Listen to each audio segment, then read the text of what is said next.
Here we go. This starts probably the most important home week of the season for the Kings. And I know they played the other night getting a big win, but the next three games here in a very short period of time tonight, the Boston Celtics here in town. I saw a message from Jeff already saying a tired Boston Celtics team. Yes. Boston came into last night with a 5-game winning streak, played in Golden State, ended up losing the lead late in the fourth quarter. Game goes to overtime. Steph Curry and the Warriors end up beating the Boston Celtics in overtime last night, handing them just their sixth loss of this young season. So what's that mean for tonight? Who's in, out? We've got all that and more here on the pregame show on If You Don't Like That. 3, 2, 1, go. Sacramento miscue. Carter, stolen by Williams. And look at this. Oh, you don't like that. You don't like NBA basketball. Fox, goodbye. Oh, if you don't like that, you don't like NBA basketball. The exclamation point from De'Aaron Fox. If you don't like that, you don't like NBA basketball. Boy, that's an ESPN highlight right there. Whoa. Carlson comes in. How about this? Holy moly, Jim Bob Foley. That is a major league smush. Welcome back into the pregame show. Happy to have you here. I'm Ryan in Sacktown. Kings-Celtics tonight. Right off the top, what do the Kings need to do in the next three games? I know we're going to focus on tonight against the Celtics, but they've got the Celtics at home. They've got Phoenix, a struggling Phoenix team right now. If you're a Jim Rome fan, struggling Phoenix team. And then also on a back-to-back after Phoenix, they've got Minnesota. So realistically, what do the Kings do in the next three games? And what do the Kings do tonight against one of the teams that's considered the class or in the upper echelon top tier teams in the NBA, championship contenders, Boston Celtics, only 6 losses in town tonight. What do the Kings do against Celtics tonight? I think it's going to be a fun game. I think it's going to be one where the Kings are going to bring their A game, but let's talk about who's available and who is not available. We'll start with the Kings because this one might come to a surprise or come as a surprise to some of you. Malik Monk is still questionable for the game tonight. He's got some right foot irritation.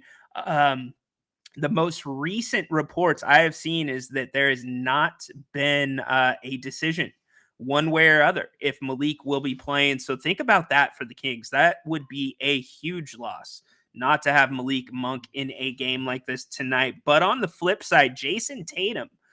So the Kings, we talk about their luck with injuries last year. Jason Tatum sprained his ankle last night. He ended up coming back in the loss to Golden State. He played 41 minutes, but he will not play tonight for the Celtics. So that's a huge loss for them.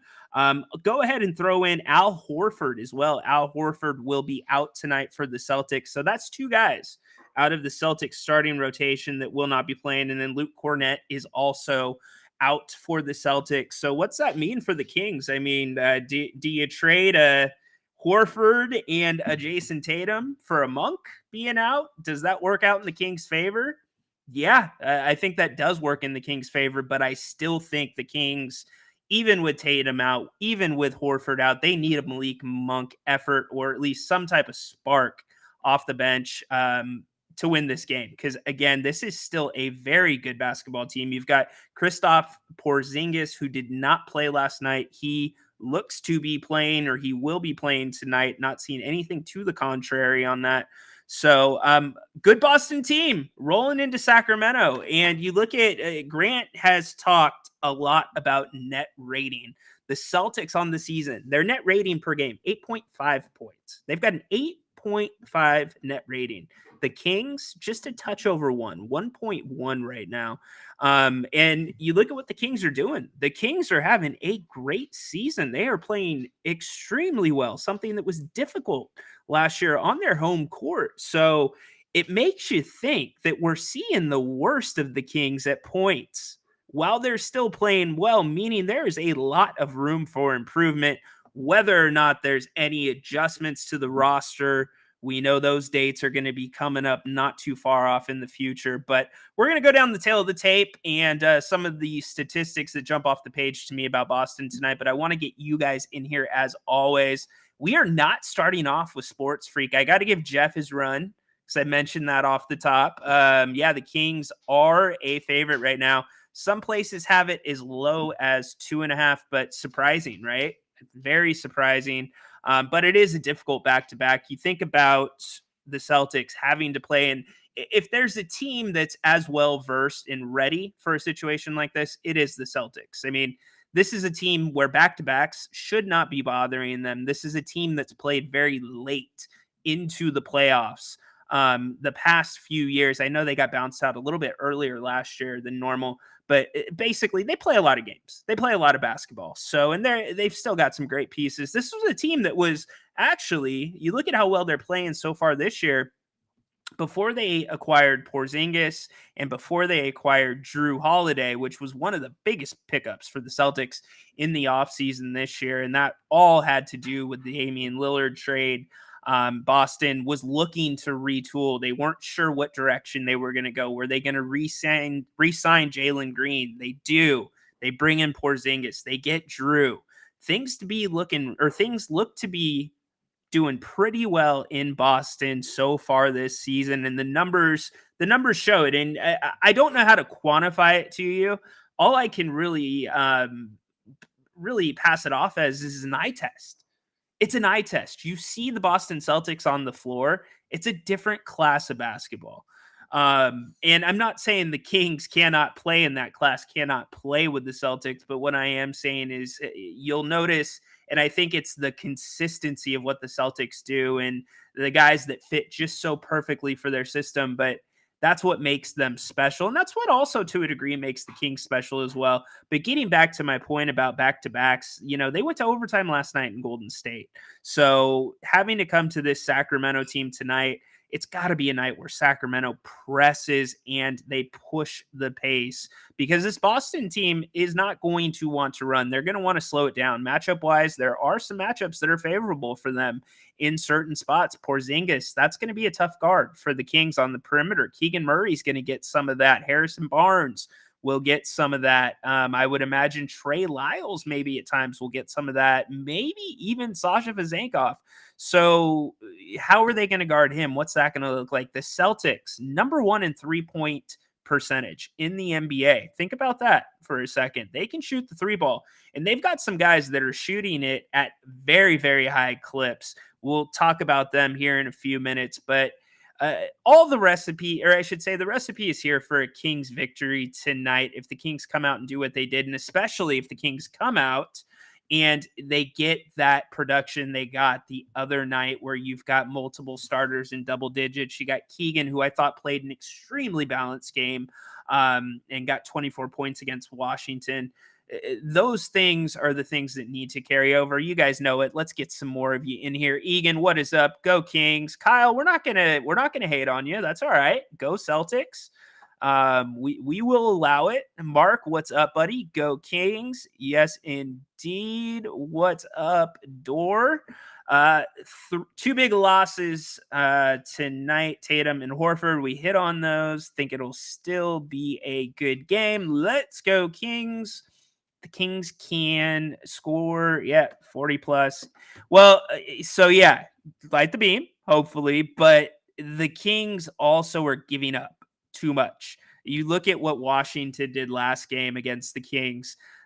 They gave up multiple quarters in the 30s, 40. And I know it was a little bit of a weird game, but you can't allow Washington to put, I think it was 131 or 130. You can't allow them to put that up. I mean, weird game, yes, but that's a little bit concerning. And that's like when we talk about the net rating for the Kings, it's the Kings are either in close games or they're in blowouts. And it's just, there's not much of a difference. Boston, there's a little bit more of that fluidity, a little bit more of that consistency we talk about. But I think the Kings are going to be as ready as possible. As Kyle puts it, we ready for y'all. Yeah, we'll see, buddy. I'm interested, Kyle, if you are that big of a Boston fan, how many games have you guys played without Tatum this year?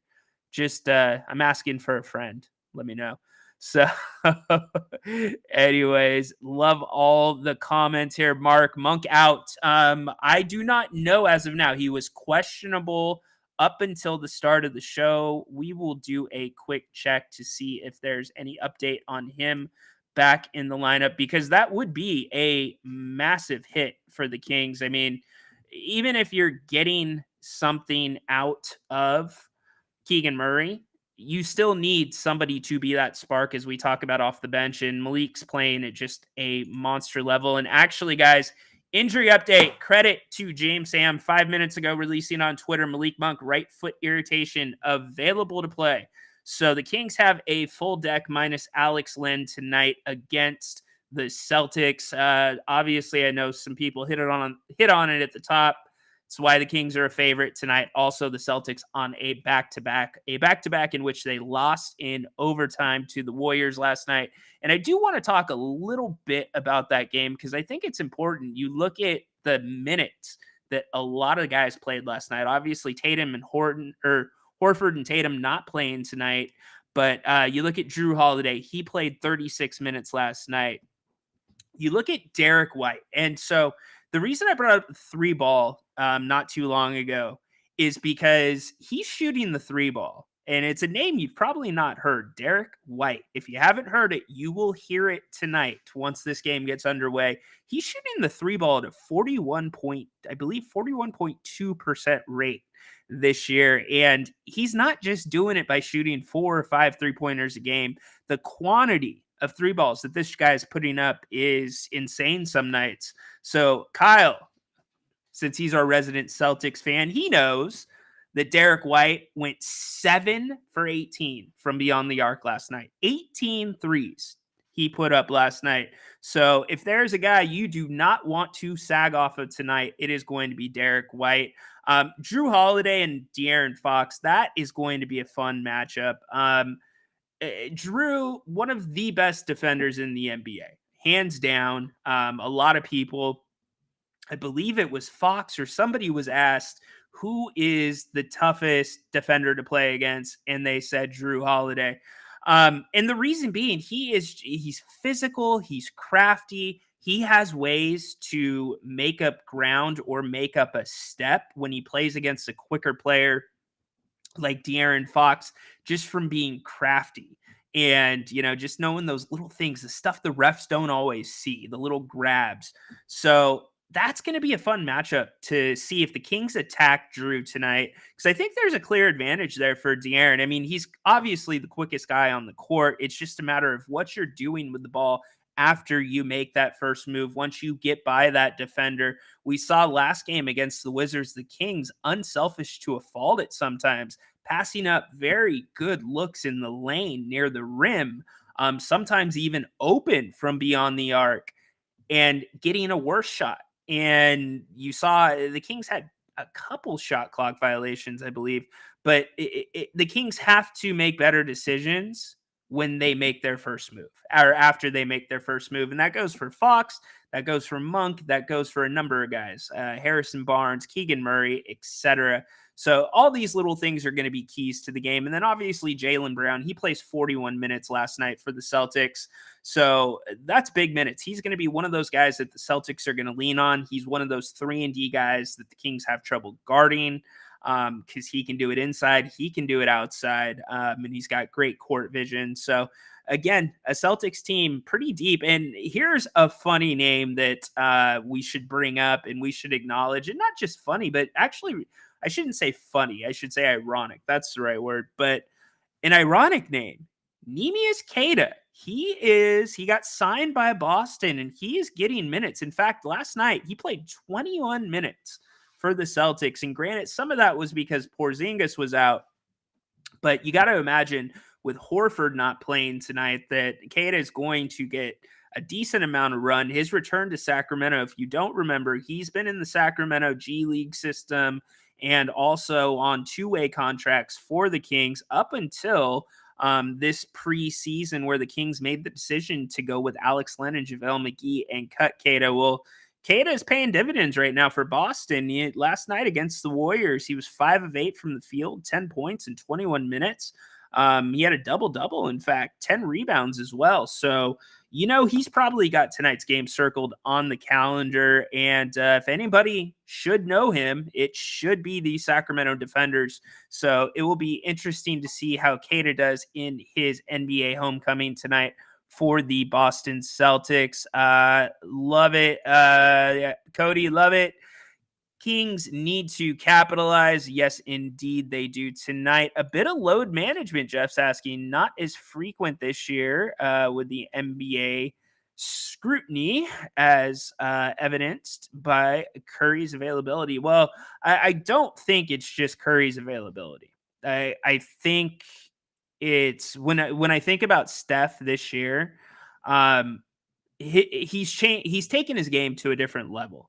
Steph Curry is playing some of the best basketball of his career, which is hard to think of with the multiple championships and amazing moments we've seen from him in the times he's absolutely killed the Kings, most recently Game 7 of last year's playoffs. But Steph, his body's changed. He's just got a different level of endurance. So he's been pretty special. I think that's allowed him to play at the level and the frequency that he has. But yeah, I would say rest management, not so much tonight. Tatum would play in this game had he not have injured his ankle, even though he did come back to the game. You got to remember De'Aaron Fox did the same after De'Aaron injured his ankle before sitting out for a period of time. So Horford, maybe, but the fact that it looks like Porzingis is giving it a go, that's going to balance things out for the Celtics. Baki, my man, what is up? Dobro Utro. What do you think, Rhino? If Keegan plays like this the last 2 games, will it be enough? Yes, it will. Absolutely. Again, you have Tatum, who last night played 41 minutes for the Celtics, responsible only for 15 points last night against the Warriors in a loss in overtime. He would have had more than that. Horford, about the same, 38 minutes, 13 points last night. Rebounding. You think about how good Sacramento is or has been on the boards. I shouldn't say good, more improved this year on the boards. You think about how much that has been an asset for them, but you look at the numbers, the tail of the tape between the two teams, and Boston is actually a better rebounding team than Sacramento. They're the third rated rebounding team third rated in the league at 46.8 rebounds a game. Kings at 43.8. That is 18th in the league for Sacramento. Points per game, Boston 118 to the Kings 118.2. Boston, however, defense far superior to the Kings. Third in the NBA, third in the NBA, pardon me, as my notes were popping down. Third in the NBA in points allowed per game. So that's going to be the battle tonight. They allow 109.4. Kings allow 117.2. That's 21st in the NBA. Field goal percentage, Boston, high percentage, averaging 47.5%. That's good enough for 11th in the NBA. Kings, 47.1%, good enough for 21st. Or 19th in the NBA, So we can keep going and going. I think the Kings assists, they have a slight advantage. They're about 3 rebounds or 3 assists better, per game than the Celtics. And we know the Kings' magic number. It's 30 assists and under 10 turnovers. That happens. The Kings usually win. Would 4-2 in this homestand be a disappointment now? No, it wouldn't, Lance. Absolutely not. But if 4-2 looked like let's say a win tonight and 2 blowouts, a blowout to Minnesota, who obviously best team in the NBA right now and leading the Western Conference, and then also Phoenix, who's played terribly and depleted. If you were to be blown out by those 2 teams, 4-2 would have a little bit of a different feel. You would feel a little better, or you wouldn't feel as good about that 4-2.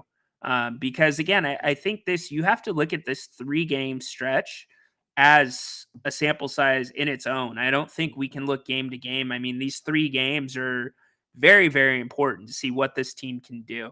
So, Jeff getting some comments in about Ja Morant. Yeah, as Grant says, catch the opponent at the right time. Yeah, absolutely. And the Kings were the beneficiaries of that many a times last year. Thank you so much for being here, by the way. I appreciate it. This is the pregame show on If You Don't Like That. I'm Ryan in Sacramento. By the way, Jerry Reynolds, right here. You don't have to go anywhere. Just come right back here at halftime. Jerry will be here to talk about the first half. And then we will have the post-game show tonight. Grant and I wrapping things up on If You Don't Like That right here. So please give us a thumbs up if you haven't already. Please subscribe if you haven't. We would appreciate it. And by the way, for those that do not know, new merch has dropped on the new Grant Napier store. So go check that out. Go to grantnapier.com, or if you don't like that, .com. Let me throw that website up there for you. You can just go to If You Don't Like That /shop, and that will take you to the link for the Napier store. We've released a couple of t-shirts and sweatshirts. Got some hats and beanies out there, coffee cups, some stickers. And make sure you check out the different products. We've thrown in some different colorways in there for you if you go through and look at those. Some surprise colorways. And then we've got new merch uploading to the website nearly every day for those that experienced any issue with merchandise last year. We have taken it out of our hands. We are using a third party to produce the merch and also to handle customer service and send it out. So we hope that it is a much better experience. And if you had any problems, please get in touch with us. Hit me up on my Twitter at Ryan_in_Sacktown. And I believe we have taken care of everything. But if there was any other issues, don't hesitate to hit us up. But again, go to grantnapier.com, or if you don't like that /shop, and check out the new merch. It is pretty lit. I'm not going to lie. And we've got some new shirts that may drop tonight. So make sure you guys get in there. So let's get a few more comments in here before we wrap up. And again, Jerry Reynolds here at halftime. And then Grant and I wrap up the night after the game. Kings-Celtics, fourth game of a homestand, in which the Kings really minimum 4-2. I think you need to go 5-1 in this road, or on this homestand, excuse me. So let's see. Yeah, it is De'Aaron's birthday. Good job by you. Good job by you right there. De'Aaron Fox's birthday. That is right. Happy birthday to Foxy. He apparently enjoys having a birthday around Christmas. Any of you have birthdays around Christmas? I've known a few people that have birthdays around Christmas, and they absolutely, it's okay. You get presents once a year if you're a presents person, right? But yes, it is Foxy's birthday. We'll see if they have anything special in store for him tonight at G1C. Hopefully a beam lighting. That would be nice. 6-0, time for Keegan to bring out the Terminator. He's a robot. Yes and no. He's breaking out of it a little bit. Personality wise, I mean, demeanor on the court, a little bit more robotic. I'll side with you there. But play wise, that's begun to change. And here's the bottom line, everybody. And yes, holy moly, Jim Bob Boley. I love it. Jim Bob Boley will be here. That's a new look. Interesting. I didn't even mean to do that, but we're going to stick with it. Gotta love the shows here on If You Don't Like That. Very weird. Holy moly, Jim Bob Boley. That's right. Jerry will be here at halftime. But here's the bottom line, guys. This game's on national TV. Granted, it's not TNT. It's NBA TV. But still, this is a national TV game. So for the Kings tonight, we're going to take it out of that. There we go. So for guys like De'Aaron Fox, guys like Keegan Murray, this is their stage. We talk about them being stars. We talk about De'Aaron being a possible MVP candidate. We talk about, what if Keegan, is he going to be a max player? Excuse me. That's what the conversation is with him. Will the Kings trade Keegan? Well, the bottom line is this is the stage for those two players to show that they are those guys. We need to see Keegan have a dominant night over Jaylen Brown. We need to see De'Aaron school Drew Holiday have a 40-point night on national TV against one of the best teams in the NBA, because some of the Kings' better efforts this year, I don't want to say Houston, that was not one of them. Minnesota, for instance, that was not a national TV game. So what I'm saying is for them to take those next steps, it's got to be games like this tonight. And I just, again, can't quantify it. What I can quantify, though, is the Kings are 9-4, excuse me, on games where they only have 1 day off. What is this for the Kings? 1 day off.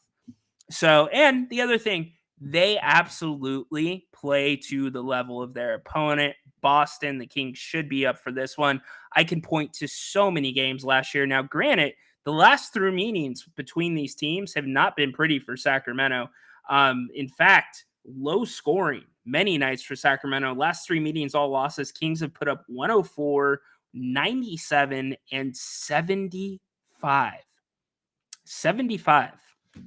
That dates back to 2 seasons ago. But so the Kings have to get that separation. They've got to do it against teams like this. And again, it starts tonight. Yes, love you guys too. Thank you for being here. Boston Globe has a reason Horford out is rest. Interesting. Yeah, so that doesn't surprise me. Not whatsoever. 38 minutes last night. Overtime. He played long into overtime. So yeah. Let's see. I hate it. Let's see. Love that expression. Thanks for shutting it out, Ryan. Serious question. What does that even mean, though? Which one was it? Which expression did I shout out? Oh, holy moly, Jim Bob Bully. Yeah, that is a Jerry Reynolds line. So Jerry Reynolds is famous for that. And in fact, in the intro to this show and all of the shows here on If You Don't Like That for Kings Programming, you get a holy moly Jim Bob Bully.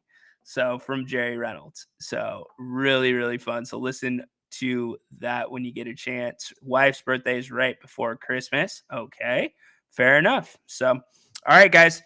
Kings, Celtics, getting ready to switch over to TV here in a few minutes for anybody watching locally on Comcast Sportsnet. Also, make sure you check. There might be some blackouts because of NBA TV.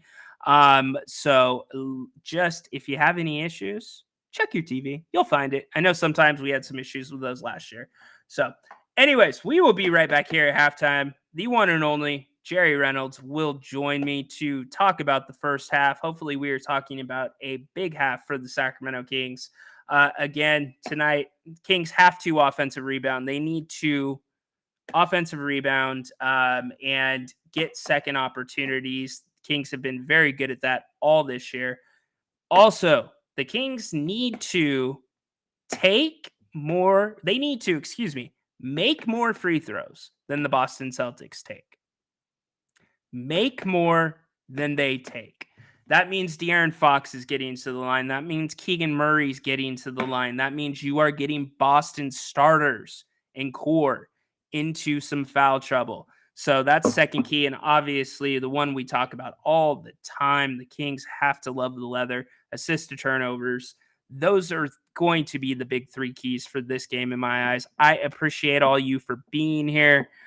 We'll be back at halftime. Jerry Reynolds, looking forward to it. Go Kings, light the beam.